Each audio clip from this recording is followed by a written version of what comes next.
Hello students, आज का जो टॉपिक है वो है हमारे पास रिफ्रैक्शन थ्रू स्फेरिकल सरफेसेस। यानी कोई भी स्फेरिकल सरफेस होगा तो वहां रिफ्रैक्शन ऑफ लाइट कैसे होगी। फॉर एग्जांपल, जो भी हेलमेट होते हैं, हर हेलमेट के आगे जो गिलास लगा रहता है वो कैसा है, स्फेरिकल इन नेचर। या बात करें हम पेपर वेट की, तो पेपर वेट कैसा हो गया, स्फेरिकल, या जो कर्वेचर की शेप में होता है हमारे पास। या बात करें हम पानी के अंदर कोई बबल प्रोड्यूस हो रहा है, तो वो जो बबल है वो किसकी शेप में हो गया, वो एक स्फेरिकल की शेप में हो गया। अब उस स्फेरिकल सरफेस के अंदर रे ऑफ लाइट किस तरीके से बेंड होती है, क्या फिनोमिनाज होते हैं, वही टॉपिक आज हमारे पास है, रिफ्रैक्शन थ्रू स्फेरिकल सरफेसेस या रिफ्रैक्शन एट स्फेरिकल सरफेसेस। हमने क्या मान लिया, कोई ऑब्जेक्ट हमारे पास, ये एक मीडियम में रखा हुआ है, उस मीडियम का रिफ्रैक्टिव इंडेक्स हो गया μ1। जो सरफेस है हमारे पास, उस सरफेस का रिफ्रैक्टिव इंडेक्स हो गया μ2। इस सरफेस को अगर मैं कंप्लीट करूं तो ये कैसा हो जाएगा, स्फेरिकल हो जाएगा। स्फीयर बन गया हमारे पास। इस स्फीयर का ये बन गया इसका सेंटर ऑफ कर्वेचर। तो इस पॉइंट से ये हमारे पास क्या बन गया, रेडियस ऑफ कर्वेचर, डिस्टेंस हो गया। अब कोई भी स्फेरिकल होता है हमारे पास सरफेस, अगर वहां मैं नॉर्मल ड्रॉ करना चाहूं तो नॉर्मल ड्रॉ कैसे होगा, इस सेंटर से अगर मैं कोई भी लाइन ड्रॉ कर दूं, इससे क्या होगी, ये क्या बन गया हमारे पास, टेंजेंट। तो यहां हमारे पास एंगल कितना बन गया, 90 डिग्री। तो ये एक्ट करेगा एज ए नॉर्मल। तो रे ऑफ लाइट जब इंसिडेंट हो यहां पर, हमने क्या कहा, इस ऑब्जेक्ट से रे ऑफ लाइट गई यहां,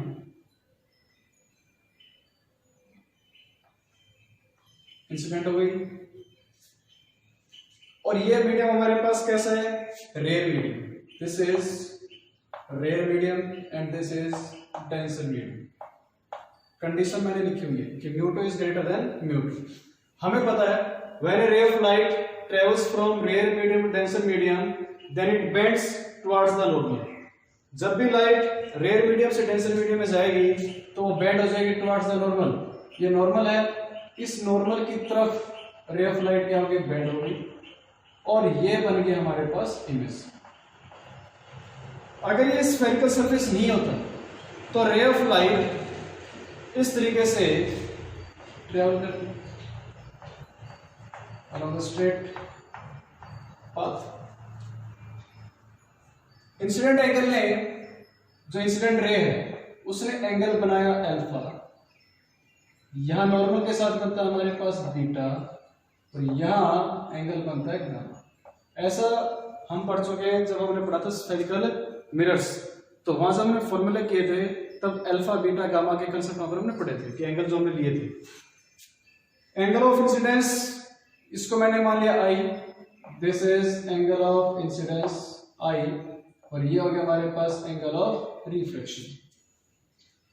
अगर यहां पर एक मैं परपेंडिकुलर ड्रॉ करूं प्रिंसिपल एक्सिस के ऊपर, जिसका नाम दे दिया हमने, ये हो गया M, ये हो गया N, इस तरीके से।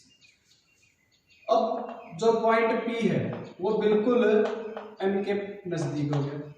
अब एक बहुत इंपॉर्टेंट बात, हम जो पढ़ रहे हैं हमारे सिलेबस के अंदर, उसमें पढ़ रहे हैं पैरा एक्सियल रेज। हम पढ़ रहे हैं paraxial rays. Paraxial rays means जो भी एंगल होंगे बहुत छोटे होंगे। फॉर एग्जांपल, हमारे पास होंगे alpha, beta, gamma, angle of incidence and angle of reflection और वेरी स्मॉल, ये बहुत छोटे हैं। जब ये एंगल बहुत छोटे होते हैं तो एक कंडीशन ये होती है कि जो साइन थीटा होता है उसको हम थीटा कंसीडर करते हैं, जो टेन थीटा होता है उसको हम थीटा कंसीडर करते हैं, और जो कोस थीटा उसको हम 1 कंसीडर करते हैं। जब बात हो रही है जब एंगल बहुत छोटे होते हैं, वेरी स्मॉल, और इस लेक्चर के अंदर इस जो हम पढ़ रहे हैं रे ऑप्टिक्स, ज्योमेट्रिकल ऑप्टिक्स, इसमें जो रेज होती है हमारे पास वो होती है पैरेक्सल रेज।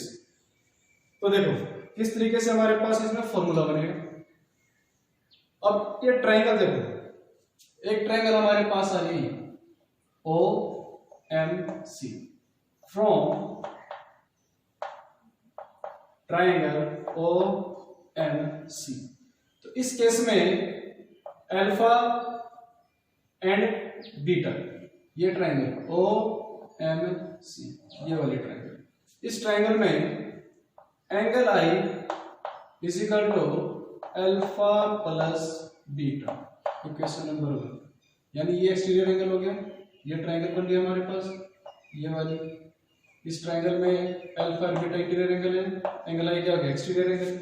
सिमिलरली फ्रॉम ट्रायंगल, अब ये ट्रायंगल हमारे पास ये वाला C M I, from triangle C M I, इस केस में गामा प्लस आर किसके इक्वल हो रहा है, बीटा के इक्वल हो रहा है।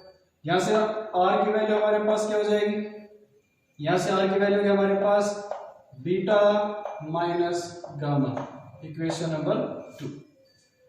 अब इस सरफेस के ऊपर हम अप्लाई करेंगे Snell's law, apply Snell's law. Snell's law को जब हमने अप्लाई किया तो क्या तुम्हारे पास μ1 sin i is equal to μ2 sin r। तो μ1 कितना हमारे पास, ये इस मीडियम का रिफ्रैक्टिव इंडेक्स हो गया sin i, तो इसको क्या लिख सकता हूं मैं, क्योंकि एंगल बहुत छोटे हैं तो sin i को मैं लिख सकता हूं i। तो यहां से हमारे पास क्या हो गया μ1 i is equal to μ2 r, क्योंकि बात हो रही है पैरेक्सल रेज की। पैरेक्सल रेज मतलब वो रे जो प्रिंसिपल एक्सिस के बिल्कुल नजदीक होंगी और एंगल जो होता है बहुत छोटा होता है, बहुत छोटा मतलब लेस देन 5 डिग्री और लेस देन 10 डिग्री, इतना छोटा एंगल होता है हमारे पास। तो आई की वैल्यू मैं यहां से पुट कर सकता हूं, तो ये हमारे पास हो गया μ1 alpha plus beta is equal to μ2, R की वैल्यू पुट करेंगे हम बीटा माइनस गामा, ये वैल्यू आ गई। अब यहां पर हम बात कर चुके हैं कि अल्फा बीटा और गामा बहुत छोटे एंगल है, तो इस अल्फा को मैं कंसीडर कर सकता हूं tan अल्फा, बीटा को कंसीडर कर सकता हूं मैं tan बीटा, और गामा को लिख सकता हूं मैं tan गामा। यहां पर वैल्यू पुट करेंगे हम, तो ये हमारे पास वैल्यू हो गई μ1 alpha plus μ1 beta is equal to μ2 beta minus μ2 gamma. अब बीटा है उनको ऐसा ले लेंगे, तो यहां पर हो गया हमारे पास ये वैल्यू आएगी μ1 alpha plus μ2 gamma is equal to μ2 beta minus μ1 beta. तो ये हो गया हमारे पास μ1 alpha plus μ2 gamma is equal to beta को बना गया μ2 माइनस μ1 इंटू में बीटा। अब वैल्यू पुट कर देंगे हम, इसको लिख देंगे हम tan अल्फा, इसको लिखेंगे हम tan गामा, इसको लिखेंगे हम tan बीटा। तो यहां से वैल्यू आ गया हमारे पास μ1 tan alpha plus μ2 tan gamma is equal to μ2 minus μ1 tan beta. अब जो tan हमारे पास है, tan होता क्या है, tan होता है परपेंडिकुलर अपॉन में बेस, इसका यूज करेंगे। tan होता है परपेंडिकुलर अपॉन में बेस, तो परपेंडिकुलर अपॉन बेस अल्फा की बात हो रही है, तो इस ट्रायंगल के अंदर ये जो ट्रायंगल हमारे पास है, इस केस में जो tan बन रहा हो गया mn अपॉन में on। तो यहां से हमारे पास आ गई μ1 mn अपॉन में on, ये वैल्यू आ गई हमारे पास on, प्लस μ2 tan गामा हमारे पास क्या हो जाएगा mn अपॉन में ni is equal to μ2 minus μ1 upon में हमारे पास tan बीटा कितना हो गया mn अपॉन में nc, ये वैल्यू है हमारे पास। तो यहां से mn ये कैंसिल आउट हो गए, तो क्या बच गया μ1 अपॉन में on प्लस μ2 अपॉन में ni is equal to μ2 minus μ1 upon में nc। हम ये पढ़ चुके हैं कि जितने भी डिस्टेंसेस होते हैं वो सारे के सारे ओरिजिन से मेजर होते हैं। तो ये ऑब्जेक्ट रखा है, तो ये हो गया हमारे पास ऑब्जेक्ट का डिस्टेंस u मान लिया हमने। nc ये हमारे पास कितना हो गया रेडियस ऑफ कर्वेचर हो गया, और ni हमारे पास इमेज का डिस्टेंस हो गया। तो इसका मतलब क्या हो गया on हमारे पास हो गया ऑब्जेक्ट का डिस्टेंस, ni हमारे पास हो गया इमेज का डिस्टेंस, nc हो गया हमारे पास रेडियस ऑफ कर्वेचर। तो वैल्यू पुट करेंगे, तो यहां से हमारे पास क्या वैल्यू आ गई μ1 अपॉन में u प्लस μ2 अपॉन में v is equal to μ2 minus μ1 upon में r। ये रिजल्ट है हमारे पास। बट इसमें हम पुट करेंगे साइन कन्वेंशन।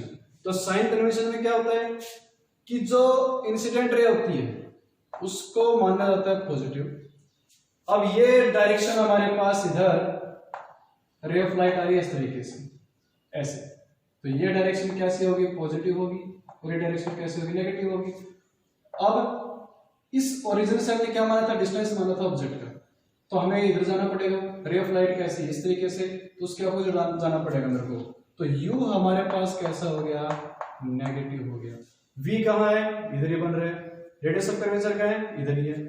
तो यहां से हम क्या करेंगे साइन कन्वेंशन यूज करेंगे। तो यहां से हमारे पास क्या वैल्यू हो गई μ1 अपॉन में माइनस u प्लस μ2 अपॉन में v is equal to μ2 minus μ1 upon में r।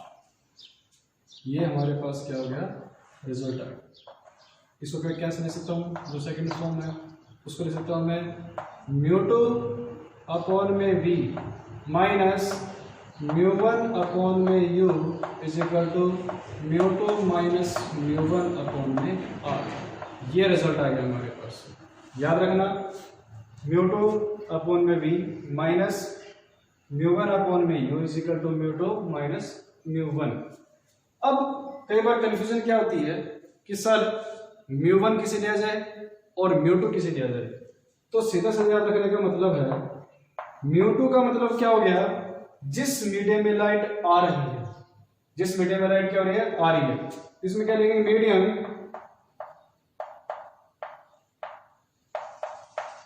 In which raise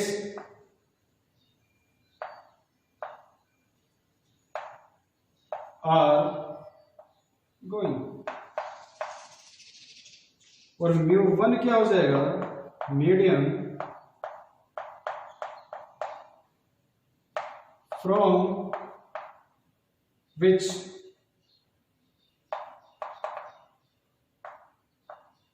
raise are coming.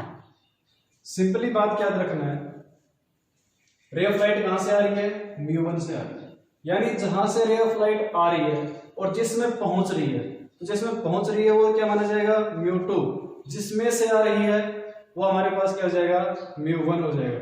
तो इस चीज में कंफ्यूज नहीं होना है कि μ2 किसे लिया जाए और μ1 किसको लिया जाए।